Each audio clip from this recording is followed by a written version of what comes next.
दही को कभी भी नमक के साथ मत खाइए, दही को हमेशा मीठी चीजों के साथ खाइए।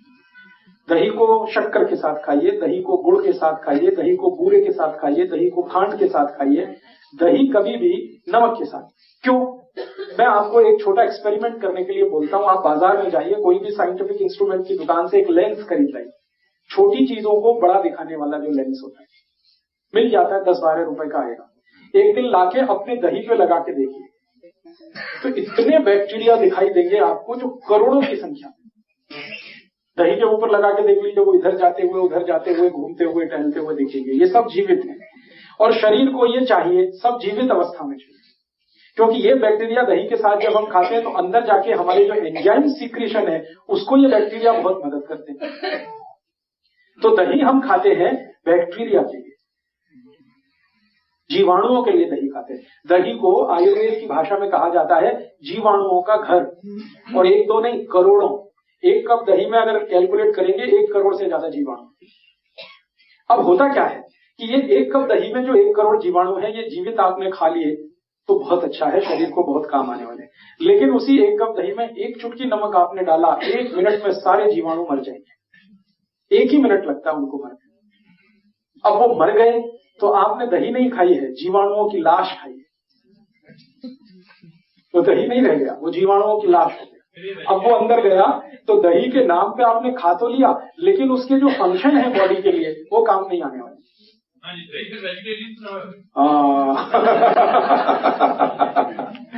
बहुत अच्छा सवाल है कि ये वेजिटेरियन है या नॉन वेजिटेरियन है।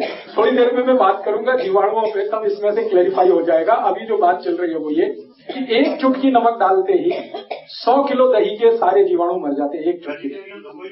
हाँ, ये बात सही है, दुनिया में कुछ भी वेजिटेरियन नहीं है। हम थोड़ी देर में इस पे एक्सप्लेनेशन करेंगे। दही में 1 चुटकी नमक डालते ही सब मर जाते, क्योंकि नमक के जो केमिकल्स हैं वो जीवाणुओं के दुश्मन है सारे। नमक के सारे केमिकल्स जीवाणुओं के दुश्मन है। इसलिए आयुर्वेद में कहा गया है कि दही में कोई ऐसी चीज खिलाइए जो जीवाणुओं की संख्या को बढ़ाए, मारे नहीं, खत्म न करे। इसलिए कहा गया है दही को गुड़ के साथ खाइए। गुड़ डालते ही जीवाणुओं की संख्या मल्टीप्लाई हो जाती है। मल्टीप्लाई 1 करोड़ से 2 करोड़ पहुंच जाते हैं। थोड़ी देर गुड़ मिला के रख दीजिए, इतनी तेज उनकी ग्रोथ है। दही में बूरा डाल दीजिए, बूरा समझते हैं? तो दही में बूरा डाल दीजिए, मल्टीप्लिकेशन इतना फास्ट होता है कि कोई इमेजिनेशन नहीं कर सकता। एक दिन आप ये कर लीजिए मेरे कहने पर, 15 रुपए का लेंस आएगा, लाइए, खर्चा करिए, सवेरे से शाम तक ये एक्सपेरिमेंट करिए, तो आपको समझ में आ जाएगा कि जीवाणु कितनी तेज मल्टीप्लाई करते हैं मीठी चीज डालने पर। चीनी भी डालें तो भी मल्टीप्लिकेशन होता है, गुड़ डालें तो और ज्यादा होता है, बूरा डालने पर सबसे ज्यादा होता है। और एक मिश्री आती है, मिश्री, वो पीस के दही में डाल दीजिए, तब तो अद्भुत होता है, सोने में सुहागा। भगवान कृष्ण दही को मिश्री के साथ ही खाते थे। तो आप जो है दही को खाने का नियम तरीका थोड़ा बदलिए। मैंने पंजाब में बहुत लोगों को देखा दही में नमक डाल के खाते हैं या लस्सी में नमक डाल के। ये लस्सी नमक के साथ नहीं खाई जाती, गुड़ के साथ खाई जाती है, खांड के साथ खाई जाती है, चीनी के साथ खाई जाती है। मुझे पुराने समय का याद आता है कि हम लोग हमारे मामा के घर जाते थे दही बूरा खाने के लिए। दही नमक खाने के लिए कभी कोई कहीं नहीं जाता, दही बूरा खाने जाता। और दावतें होती थी गांव में तो दही के साथ बूरा ही डाला जाता था। बहुत इंटेलिजेंट लोग थे वो सब। अब शुगर जो है वो आपकी एक स्पेसिफिक प्रॉब्लम है, वो तो पूरे देश की नहीं है, आपकी प्रॉब्लम है। तो आप अपनी शुगर को कंट्रोल करने के तरीके मैं बता दूंगा, वो आप करते हुए दही को इस्तेमाल कर सकते हैं, मीठा दही भी इस्तेमाल कर सकते हैं। लेकिन दही के लिए विशेष मैं आपसे कह रहा हूं कि दही में नमक नहीं। और इसी तरह का और एक नियम है, वो ये कि दूध खाते हुए या दूध पीते हुए कोई भी नमक की चीज ना हो। दूध और नमक की भी दोस्ती नहीं है, दही और नमक की भी दोस्ती नहीं। अगर कोई चीज दूध की खा रहे हैं तो नमक की चीज ना हो, नमक की चीज खा रहे हैं तो दूध की चीज ना हो। अब आप कहेंगे इट इज हाईली इम्पॉसिबल। ऐसे इम्पॉसिबल है कि खीर खानी है और सब्जी ना हो, ये तो बड़ा मुश्किल है। तो मेरा तो आपको रिक्वेस्ट है कि खीर खानी है तो रोटी खीर खाइए या पूरी खीर खाइए। खीर को पूरी के साथ खाइए, खीर को रोटी के साथ खाइए, सब्जी ड्रॉप कर दीजिए उससे, बहुत अच्छा होगा। नहीं कर सकते हैं तो आयुर्वेद ने उसका एक रास्ता निकाला। वो रास्ता ये दिया उन्होंने कि अगर आप दूध को नमक के साथ खाना चाहते हैं या दूध की चीज के साथ नमक की चीज भी खाना चाहते हैं तो नमक बदल दीजिए अपने घर का। नमक लाइए सेंधा, जिसको हम पाकिस्तानी नमक कहते हैं, लाहौरी नमक कहते हैं, वो नमक खाइए। अब आप बोलेंगे इसमें क्या फर्क है? बहुत बड़ा फर्क है। एक तो नमक बनता है समुद्र के पानी से, जिसको आदमी बनाता है, जो आजकल आपके घर में आता है। ये बाजार से जो आप नमक लाते हैं ना आयोडीन युक्त, ये सब समुद्र के पानी का नमक है। और एक नमक है जो भगवान बनाता है, ईश्वर बनाता है, वो वही नमक है जिसको लाहौरी नमक कहते हैं, सेंधा नमक कहते हैं, कुछ लोग उसको उपवास का नमक भी कहते हैं, फरारी नमक कहते हैं, वो उपवास में इस्तेमाल करने वाला नमक है। दोनों नमक को लेबोरेटरी में जब टेस्ट किया हम लोगों ने, बहुत काम किया इस नमक पे हम लोगों ने, रिसर्च करके, टेस्टिंग कर करके, तो पता चला कि जो समुद्र का नमक है, समुद्र पानी का नमक है, इसमें शरीर के काम आने वाले 3 या 4 ही माइक्रो न्यूट्रिएंट्स हैं। 3 से 4, कभी कभी 3 रहते हैं, कभी 4 रहते हैं। और ये जो समुद्र के नमक को छोड़कर हम सेंधा नमक खाना शुरू करें, पाकिस्तान वाला, लाहौर वाला या उपवास वाला, उसमें 94 तक माइक्रो न्यूट्रिएंट्स, 94। अब आप देख लीजिए फायदे का सौदा क्या है। ये नमक है जिसमें 3 से 4 माइक्रो न्यूट्रिएंट्स हैं, वो नमक है जिसमें 90 से 94 माइक्रो न्यूट्रिएंट्स हैं। तो आप सीधे कहेंगे हमको तो वही चाहिए, वही नमक सबसे अच्छा है। और मैंने इस पे थोड़ा काम किया तो पता ये चला कि जब हम समुद्री पानी का नमक खाते हैं तो शरीर के सारे कॉम्प्लिकेशंस बढ़ते, क्योंकि वो शरीर को अनुकूल नहीं पड़ता, क्योंकि समुद्र का पानी ही अनुकूल नहीं है किसी को। समुद्र के पानी को शुद्ध करने की ताकत तो भगवान और ईश्वर और वाहेगुरु के पास है, और किसी के पास नहीं, आदमी तो नहीं कर सकता।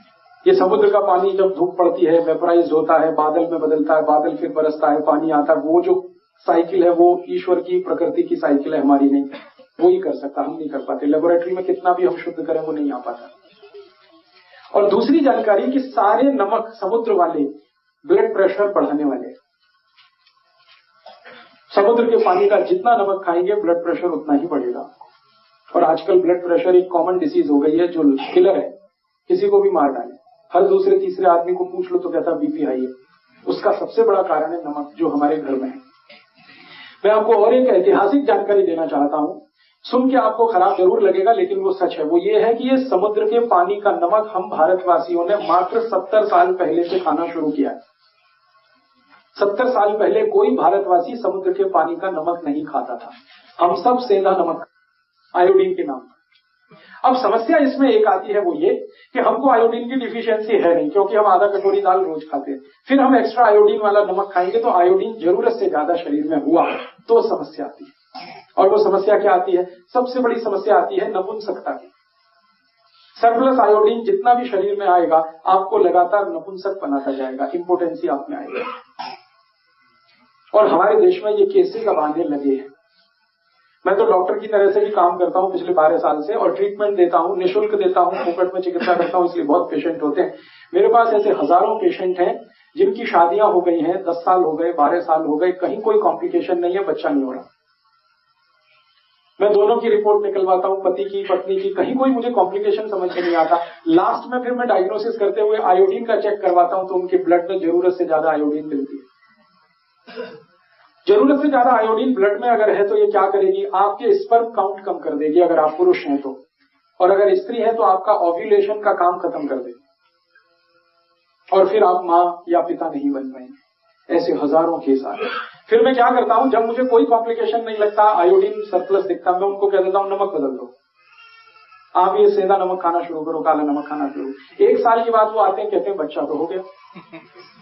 1.5 साल में आके कहते हैं बच्चा तो हो गया। फिर वो मुझे कहते हैं आप तो बड़े चमत्कारी आदमी है। मैं कहता हूं मेरा कोई चमत्कार नहीं है, आप में बड़ी सिद्धि है। ऐसी बातें करना शुरू कर देते। मैं कहता हूं ये मेरा चमत्कार नहीं, नमक का चमत्कार है। इतनी सिंपल सी बात है। किसी को भी अगर ऐसा लगता है कि उनकी एनर्जी लेवल कम हो रही है, सेक्स पावर कम हो रही है, आप सिंपल इतना ही करो, नमक चेंज कर दो। नमक चेंज करते ही आप देखना आप में चेंजेस आएंगे, मिरेकलस।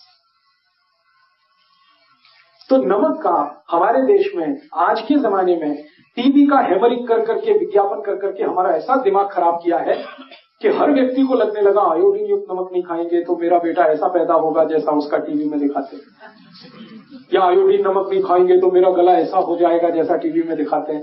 दिमाग खराब हो जाएगा। मैंने कभी नहीं खाया, मुझे ना दिमाग खराब है, ना कोई गहरा रोग है, ना कोई तकलीफ है। ऐसे बहुत सारे लोग हैं। तो आप ये विज्ञापनबाजी में मत जाइए। ये तो सरकार के विज्ञापन है, और सरकार के विज्ञापन कुछ वेस्टेड इंटरेस्ट के साथ हैं। स्वार्थ क्या है इसमें? नमक बनता है समुद्र का 15 पैसे किलो, आप जानते हैं। क्योंकि उसको बनाने में खर्चा कुछ नहीं है। समुद्र का पानी है, मुफ्त का है। सूरज की रोशनी है, वो भी मुफ्त की है। मशीन कोई लगती नहीं। 15 पैसे किलो का नमक बनता है। अब उसको बेचना है 10 रुपए किलो, तो कैसे बिकेगा? तो कुछ उसमें शिगुफा लगाना पड़ेगा। तो वो बताना शुरू करते हैं आयोडाइज्ड है, आयोडीन युक्त है, एक्स्ट्रा फ्री फ्लो है। ये सब आपको बोल बोल के उल्लू बनाते हैं। नमक को एक्स्ट्रा फ्री फ्लो है। एक्स्ट्रा फ्री फ्लो माने वो दाना दाना गिरता है। मैं आपको जो किस्सा समझाना चाहता हूं वो यही, दाना दाना नमक गिरना ही नहीं चाहिए।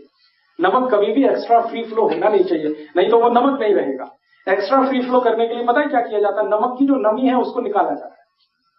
और नमक की क्वालिटी है कि वो नमी को एब्जॉर्ब करता है। खुला हुआ नमक यहां रख दो, सूखा हुआ, 10 मिनट के बाद आप देखेंगे वो गीला गीला हो जाएगा। वातावरण में जितनी भी ह्यूमिडिटी है उसको वो खींचता है। इसी की क्वालिटी है नमक की। अब वो नमी को निकालने के लिए केमिकल डालते हैं, उसका नाम है एल्यूमिनियम सिलिकेट। और ये केमिकल और भी खतरनाक। एक तो डाल दिया पोटेशियम आयोडेट जो इनऑर्गेनिक है, ऊपर से डाल दिया एल्यूमिनियम सिलिकेट उसको एक्स्ट्रा फ्री फ्लो बनाने के लिए। ये दोनों समस्याएं हमारे शरीर को बहुत कॉम्प्लिकेशन दे रही हैं। अब मैं आपको एक और जानकारी देना चाहता हूं जो आपको होनी ही चाहिए। यूरोप और अमेरिका में एक्स्ट्रा फ्री फ्लो नमक की जरूरत है। उनको जरूरत है। क्यों? क्योंकि उनके यहां सब्जी बनाना किसी को नहीं आता। वो बनी बनाई सब्जी लाते हैं जो पैकेट में आती है, डब्बा बंद आती है। और बनी बनाई सब्जी में नमक मिला के पैकेट नहीं बना सकते, नहीं तो खराब हो जाती है। तो वो बिना नमक की सब्जी बना के पैकेट में बंद करके अमेरिका में बेचा जाता है, कनाडा में बेचा जाता है, यूरोप में बेचा जाता है। अब उस सब्जी को खाने के लिए जब प्लेट पे डालेंगे तो ऊपर से नमक डालना पड़ता है, इसलिए उनको एक्स्ट्रा फ्री फ्लो नमक चाहिए। हमारे हिंदुस्तान में बिल्कुल उल्टा है। हमारे हिंदुस्तान में ऐसा कोई घर नहीं है जिसको सब्जी बनाना ना आता हो। अमेरिका में ऐसा कोई फैमिली नहीं है जिसको सब्जी बनाना आता हो। वो प्रोफेसर हो सकते हैं, डॉक्टर हो सकते हैं, मैनेजर हो सकते हैं, इंजीनियर हो सकते हैं, लेकिन सब्जी बनाना किसी को नहीं आता। रोटी बनाना नहीं आता, पराठा बनाना नहीं आता, पूड़ी बनाना नहीं आता, कुछ भी नहीं आता उनको। तो इस टेक्नोलॉजी में हम ही मास्टर हैं और कोई नहीं। हाँ, कुछ आता ही नहीं है। वो तो बाजार से पाव रोटी खरीद लाते हैं, डबल रोटी खरीद लाते हैं, उसको ऐसे काट लो, ऐसे काट लो, बीच से काट लो, उसमें कुछ भर लो, खा लो। हालांकि वो बनती गेहूं के आटे से ही है। हम भी गेहूं के आटे से पूड़ी बनाते हैं, पराठा बनाते हैं, ये बनाते हैं। हम 100 आइटम बनाते हैं गेहूं के आटे से। उनको एक ही आइटम बनाना आता है, वो पाव रोटी, डबल रोटी, वो भी सड़ाकर, फर्मेंटेशन कराकर 6-6 दिन सड़ाना पड़ता है आटे को, मैदा बना के, तब वो बनती है। तो उनकी प्रॉब्लम है, सब्जी बना नहीं सकते, दाल बना नहीं सकते, आती है नहीं, टेक्नोलॉजी उनको किसी ने बताई नहीं, उन्होंने कभी ली भी नहीं दोनों की दुनिया के किसी देश से। तो उनको ऊपर से नमक डाल के खाना पड़ता है। सलाद में डालेंगे, सब्जी में डालेंगे, तो उनको एक्स्ट्रा फ्री फ्लो चाहिए। हमारे यहाँ तो उल्टा है, हम तो सब्जी बनाते समय नमक डालते हैं। आपको मेरा पॉइंट समझ में आ रहा है? हम सब्जी बनाते समय नमक डालते हैं, हमको एक्स्ट्रा फ्री फ्लो की जरूरत ही नहीं। क्योंकि हमारे यहाँ दाल बनाते हुए नमक डाला जाता है, सब्जी पकाते हुए नमक डाला जाता है। हम सब्जी बनने के बाद नमक डाल के नहीं खाते। हम सब्जी बनाते हुए नमक डालते हैं, उसमें बॉइलिंग आता है, उबाल आता है, फिर जाके हम वो सब्जी खाते हैं। तो हमको एक्स्ट्रा फ्री फ्लो की जरूरत नहीं है, लेकिन सरकार हमको भी जबरदस्ती वो नमक खिला रही है एक्स्ट्रा फ्री फ्लो के नाम पर। तो हमारे शरीर में एल्यूमिनियम सिलिकेट बढ़ता जा रहा है और उसके कारण लंग्स इंफेक्शन की बीमारियां हैं।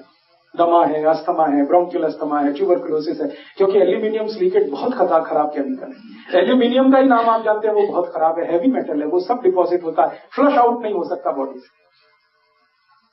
इसलिए मेरी आप सबको हाथ जोड़कर विनती है कि जो जिंदगी भर आप स्वस्थ रहना चाहते हैं तो नमक तो आज से ही बदल दीजिए।